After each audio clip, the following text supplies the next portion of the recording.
Is the Huey legacy still alive because of Canada?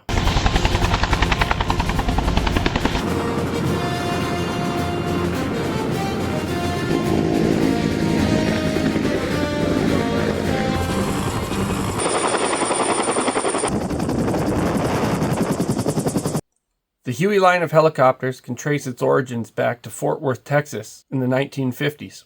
In 1952, the U.S. Army had signaled a need for a turbine-powered utility, medevac, and training helicopter platform because the existing fleet of helicopters were too small, underpowered, and too slow. The U.S. Army, however, saw the potential in the helicopter platform and therefore requested a new, bigger, stronger, faster, and more versatile helicopter. By 1955, Bell Helicopters responded with the CH-146 prototype. This was a revolutionary design in helicopter platforms. The U.S. Army was extremely impressed with the CH-140 and its turboshaft engine, which first flew on October 20th, 1956. So much so that the U.S. Army had placed an initial order of 182 production models, which would be called the Bell 204 series, or later designated as the HU-1A under the U.S. military designation system, or Helicopter Utility 1 Alpha. This is actually where the helicopter would get its nickname, the Huey, from the HU designation. In 1962, under a new U.S. military designation system, the HU-1A would be renamed the UH-1A Iroquois, spawning many versions and earning its reputation as a robust, reliable, and versatile helicopter platform in the Vietnam War, capable of performing a vast array of roles. The Bell 204 series would encompass the UH-1A, B, and C models, while the newer Bell 205 series, with an updated Lycoming T53 L11 turboshaft engine and a stretched body, would encompass the UH-1D and UH-1H models. The world saw the capabilities and success of the Huey in the Vietnam War. This would lead to over 50 nations purchasing and using the Bell 205 series in either a military or civilian capacity, with the Bell 205 production run ending in 1986. One of the first foreign customers of the UH-1H Iroquois was the Royal Canadian Air Force, who would purchase a total of 10 H-model Iroquois for search and rescue and utility purposes. The Royal Canadian Air Force would originally designate the UH-1H Iroquois as the CUH-1H Iroquois for Canada, and again would be renamed under a new Canadian Forces designation system as the CH-118 Iroquois. The Royal Canadian Air Force operated these helicopters from CFB Bougainville, CFB Petawawa, CFB Chatham, CFB Cold Lake, and CFB Moose Jaw, sporting 3 different liveries. Now, just like the U.S. Army exercised foresight for the potential use of the helicopter, the Royal Canadian Air Force and government exercised that same foresight in seeing more potential in the Huey line of helicopters. The Canadians basically just said, why not add a second engine to this beast and make it into a wildebeest? And they were serious too. But I think I'm going to go with 4,200 RPM. Well, Tim, it doesn't go up to 4,200. Does now, my stout little friend.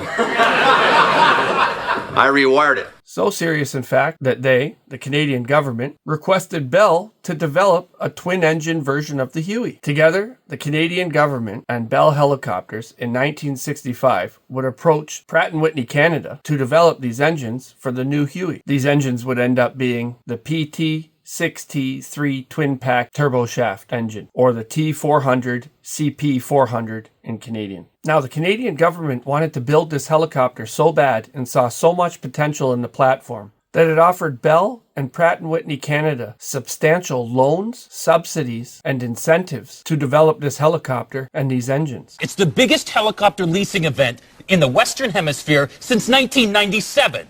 This collaboration ultimately led to the development of the Bell 208 prototype and its XT6T1 prototype engines. The Bell 208 prototype and its XT6T1 prototype engines would serve as the precursor to the production model Bell 212 and its PT-6T3 twin-pack engine, of which Canada would be the first customer by ordering 50 helicopters. They would designate the helicopter the CH-1N Twin Huey. Later, under the new Forces-wide designation system, the CH-1N Twin Huey would become the CH-135 Twin Huey, where it would proudly serve the Canadian forces in domestic and foreign operations in places like the Sinai Peninsula in Egypt, Haiti, Somalia, Central America, and Europe, mostly in support of foreign aid and United Nations operations. The CH-135 Twin Hueys would be seen sporting a variety of paint schemes within the Royal Canadian Air Force, from the iconic high-vis yellow and red Royal Canadian Air Force search and rescue pattern. This is also the first time you would see a Royal Canadian Air Force helicopter painted in United Nations markings.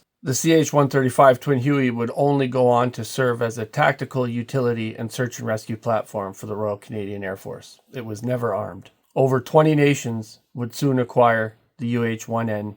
If it wasn't for the foresight and initiative of the Canadian government and its faith in the Huey platform, the Huey legacy would not have existed today. Since the success of the Twin Huey, the relationship and collaborative spirit between the Canadian government, Pratt & Whitney Canada, and Bell Helicopters has only strengthened, with Bell Helicopters moving a major production plant to Mirabel, Quebec in 1986, only an hour down the road from the Pratt & Whitney Canada facility in Longueuil, Quebec. This new Bell Textron production plant is where the great-great-grandson of the Huey legacy is developed today, the Bell 412 series. The Huey legacy didn't stop with the Twin Huey model. It still lives on in the form of the Bell 412 series, a stronger, longer, faster, more advanced four-bladed continuation of the Huey, replacing both the CH-118 Iroquois and the CH-135 Twin Huey in the Royal Canadian Air Force service in 1996, and replacing the Bell 212 in the Canadian Coast Guard in 2014. The Bell 412 CF is a militarized version of the Bell 412 EP, which is designated the CH-146 Griffon under the Royal Canadian Air Force. The Griffon serves our military in a number of roles, from tactical utility, search and rescue, ingress escort, and special operations support. If you guys want to see a video on Canada's black helicopters, the 427 Special Operations Air Service in the Royal Canadian Air Force, check out my video here. The fleet of Royal Canadian Air Force CH-146 Griffons is currently being upgraded through the GLLE program, or Griffon Limited Life Extension Program. The Griffon will essentially be upgraded to the Bell 412 EPX standard, which is the most advanced model of the Bell 412 helicopter in existence today. This will see to it that the Griffon gets an updated glass cockpit, better armor protection, new countermeasure suites, a chin-mounted MX-10 electro-optical turret, and the new Pratt & Whitney Canada PT-6T9 twin-pack engines, giving the Griffon a whole lot more power. Now, the ingress, or escort Griffons, can actually be seen carrying defensive armaments, sometimes the C6 7.62mm machine gun,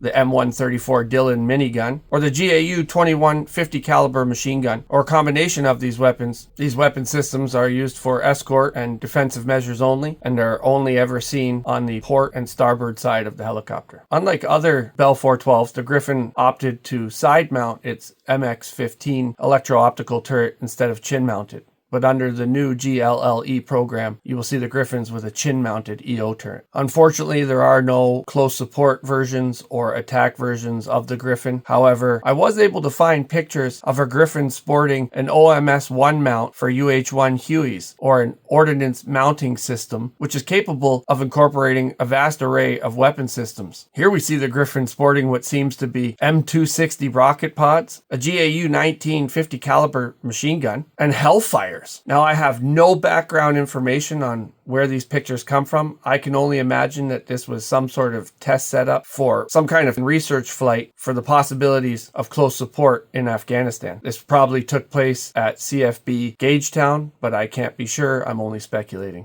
The Canadian Coast Guard also chose the Bell 412 EPI model to replace its aging fleet of Twin Hueys as well. Now, these things come fully loaded. They come equipped with the Bell Basics Pro avionics suite that comes with some pretty dope stuff, like the Garmin GTN 750 series, Navcom WAAS GPS unit, working with a GWX-70H weather radar and 4 high-res LCD screens and high-res maps. And Dart Aerospace has also custom kitted these 412s out with their own package, including the Dart Aerospace blade folding kit for shipborne operations, Dart Aerospace LED pulse lights, Dart Aerospace tri-float system, Dart Aerospace blister bubble window, and the Dart Aerospace bare paw skids. But for all the bells and whistles, the Canadian Coast Guard Bell 412s don't really do much. In fact, the Canadian Coast Guard fleet of Bell 412s are the only ones that don't have a search and rescue hoist capability. They don't have a fire attack capability and don't utilize an electro-optical sensor turret. The Canadian Coast Guard's fleet of 7 Bell 412 EPIs perform tasks like supporting aids to navigation, ice reconnaissance, and transporting personnel and cargo from ship to mainland.